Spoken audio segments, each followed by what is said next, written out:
आइए एक छोटी सी एक्सरसाइज करते हैं।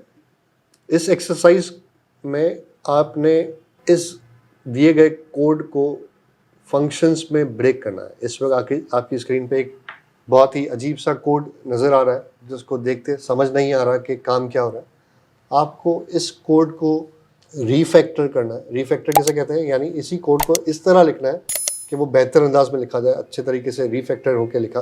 रीफैक्टर किया आपने, उसे चेंज कर दिया, मकसद वही हो, रिजल्ट वही आए, बट तरीक़ेकार दूसरा हो। आप इस कोड को रीफैक्टर करें और इसे मुख्तलिफ फंक्शंस में जो आपको मुनासिब लगता है उसमें आप इसे तोड़ दीजिए। इस वीडियो को यहीं ब्रेक कीजिए। कोशिश कीजिए कि इस एक्सरसाइज का कोड आप खुद से लिखें। अगर आप लिख लें या ना लिख सकें, दोनों सूरतों में कुछ देर बाद जब आपको लगे कि आप कंप्लीट कर चुके हैं या आप चाहते हैं कि उसका सोल्यूशन देखें, तो इस वीडियो को आगे बढ़ाइए ताकि अगली मोमेंट जब मैं आपको अपना सोल्यूशन दिखा रहा हूँ तो आप उसे कंपेयर कर सकते हैं कि किस तरह हम इस कोड को बेहतर बना सकते हैं। आइए इसके सॉल्यूशन की तरफ चलते हैं। सबसे पहले हम इस कोड को समझने की कोशिश करते हैं कि इस कोड में हो क्या रहा है। इस कोड में अगर हम वेरिएबल का नाम पढ़ते हैं योर नंबर, उसके आगे हम रैंडम डार्ट मैथ की जो एक लाइब्रेरी है, जो डार्ट, जिस तरह डार्ट कोड हम बगैर इंपोर्ट किए उसके बहुत सारे फंक्शंस क्लासेस यूज़ करते हैं। हमने कुछ देर पहले डार्ट :io की एक लाइब्रेरी को इंपोर्ट किया और उससे फाइल की क्लास को यूज़ किया और उससे फाइल का डेटा हमने रीड किया। उसी तरह हमारे पास डार्ट मैथ्स की भी लाइब्रेरी है। डार्ट: मैथ की लाइब्रेरी को अगर हम इंपोर्ट कर लेते हैं तो हम इस रैंडम फंक्शन को यूज़ करते हुए रैंडम फंक्शन जनरेट कर सकते हैं। इस लाइन को अगर मैं आपको रीड करके बताऊं कि ये क्या होने वाला है, तो हम कहते हैं कि रैंडम फंक्शन को कॉल करो और 0 से लेके 5 तक, क्योंकि रैंडम फंक्शन हमेशा 0 से शुरू होता है और जहाँ तक आपने नंबर दिए होते हैं उस तक उसकी लिमिट होती है। अगर आपने 6 दिया है, इसका मतलब 0 से 5 तक के दरमियान कोई भी एक इंटीजर रेंडमली जनरेट करो। अगर ये 100 लिखा होता है यहाँ पे, तो उसका मतलब होता 0 से 99 के दरमियान कोई 0 से 99 में से कोई भी एक नंबर इंटीजर के तौर पे पिक करो। बट लेट्स से आपको ऐसी एप्लीकेशन चाहिए जिसमें डेटा 0 से 5 नहीं, 1 से 6 हो, तो सिंपली आप उसमें 1 प्लस कर दें। अगर 0 होगा तो 1 हो जाएगा, 4 होगा तो 5 हो जाएगा, 5 होगा तो 6 हो जाएगा। तो इस तरह आप इसको ये बता देते हैं कि 0 से नहीं, 1 से शुरू करो। आपने एक लाइन पे प्रिंट किया, आपका नंबर ये है। तो अब मैं एक फंक्शन ऐसा बना सकता हूँ जिसमें मैं ये लिखूँ कि मेरा नंबर क्या है। यहाँ तक तो ठीक हो गया। उसके बाद ये क्या हो रहा है चेक करते हैं। सिस्टम नंबर, एक ऐसा रैंडम नंबर जनरेट हो रहा है जो सिस्टम का है, यानी एक नंबर मैंने जनरेट किया, एक नंबर सिस्टम के लिए जनरेट हुआ। रैंडम नंबर दोनों के लिए जनरेट होने के बाद फिर हम इफ़ एल्स की कंडीशन लगा के चेक करें कि जो इस एप्लीकेशन ने मेरे लिए नंबर जनरेट किया और जो सिस्टम के लिए जनरेट किया, क्या वो बराबर है या नहीं। अगर है तो इट्स अ टाई। अगर मेरा नंबर सिस्टम के दिए गए नंबर से, जनरेट किए गए नंबर से बड़ा है तो मैं जीत गया, वरना मैं हार गया। तो इन कंडीशंस के लिए मैं एक अलग फंक्शन बना सकता हूँ। बट अगर मैं इसको गौर से देखूँ तो एक काम ऐसा है जो 2 मरतबा हम कर रहे हैं। वो काम रैंडम नंबर जनरेशन है, जो मैंने अपने लिए भी किया और सिस्टम के लिए भी किया। तो टेक्निकली मुझे इस चीज़ को इस तरह फंक्शन के अंदर बना लेना चाहिए कि जब भी मैं उस फंक्शन को कॉल करूं, एक रैंडम नंबर मुझे वापस मिल जाए। फॉर एग्जांपल, अगर मैं रैंडम नंबर जनरेशन का एक फंक्शन बनाना चाहूँ तो मैं किस तरह बना सकता हूँ कि एक ऐसा फंक्शन जिसका नाम है रोल द डाइस। मैंने जिस तरह हम लूडो खेलने के लिए डाइस को चलाते हैं जिसमें 1 से 6 तक का नंबर आता है, तो मैंने कहा रोल द डाइस एक फंक्शन है जिसमें मैंने एक टाइटल पास कर दिया। क्योंकि अगर मैं दोबारा से अपनी रिक्वायरमेंट की तरफ जाऊं तो मैं जब भी डाइस पे नंबर जनरेट करता हूं उसके बाद मैं योर नंबर के बाद नंबर या सिस्टम नंबर के बाद नंबर प्रिंट करता हूं। तो क्या ही ऐसा हो कि मैं एक ऐसा फंक्शन बनाऊं जो जनरेट भी करे और ये जुमला भी प्रिंट कर दे। जो जुमले में मैंने टाइटल पास किया होगा वो शुरू में लिखे, योर नंबर सिस्टम नंबर, और उसके बाद डाइस का नंबर दे दे।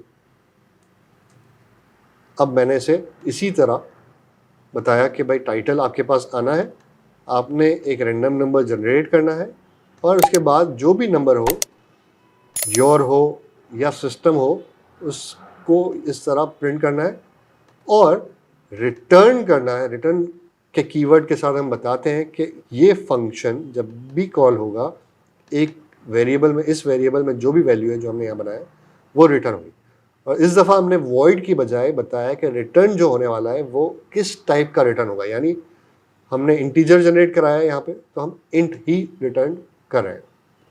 अगर हम यहाँ पे स्ट्रिंग लिखेंगे तो वो शोर करेगा कि आप कह रहे हैं कि सिस्टम इस फंक्शन में स्ट्रिंग रिटर्न होगा, बट जो वैल्यू आप यहाँ रिटर्न कर रहे हैं वो तो इंटीजर है, आप इस फंक्शन में कैसे रिटर्न कर सकते हैं सर? तो हम इसको उसी वक्त करेक्ट कर लेते हैं। इस वक्त रैंडम के पास भी रेड लाइन आ रही है, वो कह रहा है random function is not defined. वो इसलिए क्योंकि मैंने आपको बताया कि हमें एक लाइब्रेरी इंपोर्ट करनी होगी dart.math। जब हम इस लाइब्रेरी को इंपोर्ट कर लेंगे तो ये रैंडम फंक्शन का फंक्शन हमें अवेलेबल हो जाएगा और रेड लाइन ख़त्म हो जाएगी। हमने बहुत आसानी से अपने लिए इन 4 लाइनों के लिए एक फंक्शन बना लिया। अब हमें कोई ऐसा फंक्शन चाहिए जो हमारे पास इस कंपैरिजन को, जो इफ़ की कंडीशन है, उस काम को अंजाम दे और हमें बता दे कि भाई क्या प्रिंट हुआ। उसके लिए हम एक और फंक्शन बनाते हैं शो द रिज़ल्ट के नाम से। शो द रिज़ल्ट हो, शो रिज़ल्ट हो, प्रिंट रिज़ल्ट कर लें, कुछ भी नाम रख सकते हैं।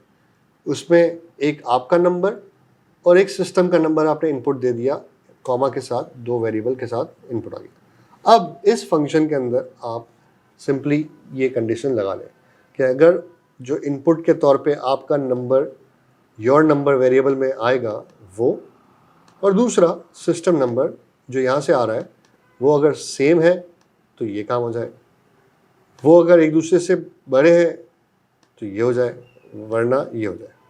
अब हमने टेक्निकली 2 सिस्टम पे 2 फंक्शंस हमने बना लिए।